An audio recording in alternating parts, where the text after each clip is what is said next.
કાકા આગામી દિવસોમાં વરસાદ કેવો રહેશે?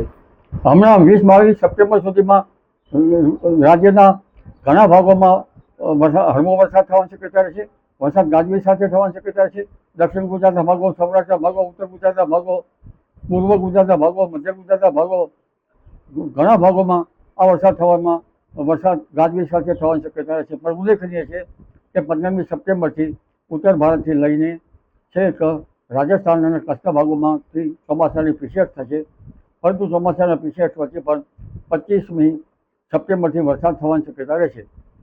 તારીખ 27 સપ્ટેમ્બરથી 5 ઓક્ટોબર વચ્ચે ગાજવીજ સાથે વરસાદ થવાની શક્યતા કેટલાક ભાગમાં રહેશે. નવરાત્રિની શરૂઆતમાં પણ કેટલાક ભાગમાં વાદળવાળું કે વરસાદી છાંટા પડવાની શક્યતા રહેશે.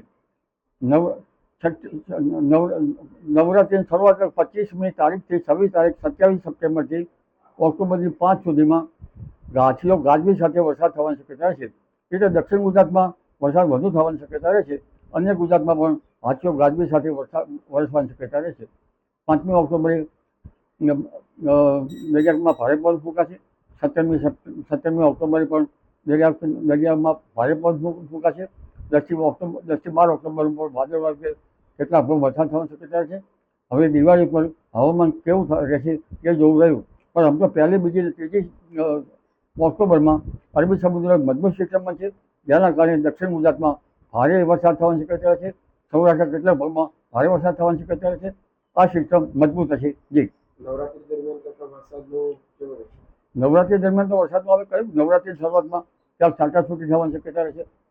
અને લગભગ 27 સપ્ટેમ્બર 25 સપ્ટેમ્બર પછી હવામાન રહે, પણ 27 સપ્ટેમ્બરથી ઓક્ટોબરની શરૂઆત સુધીમાં દક્ષિણ ગુજરાતના કેટલાક ભાગમાં ગાજવીજ સાથે વરસાદ થવાની શક્યતા રહેશે.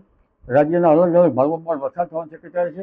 એટલે નવરાત્રિ જે છે એમાં અલગ અલગ ભાગોમાં, ગુજરાતના ભાગોમાં વરસાદ ગાજવીજ સાથે થવાની શક્યતા રહેશે. જી, નવરાત્રીમાં કેટલા નોરતા વરસાદ વિઘ્ન બની શકે છે? નવરાત્રિની શરૂઆતમાં છાંટા થઈ શકે છે. છઠ્ઠી નવરાત્રિથી લગભગ 2 ઓક્ટોબર સુધીમાં વરસાદનું પ્રમાણ દક્ષિણ ગુજરાતમાં ભાગોમાં કંઈક વધુ રહી શકે છે. એટલે નવરાત્રિના અલગ અલગ દિવસોમાં અલગ અલગ ભાગોમાં ગાજવીજ સાથે વરસાદ થવાની શક્યતા રહે છે. અને નવરાત્રિમાં ગરમી વધુ પડશે. જી.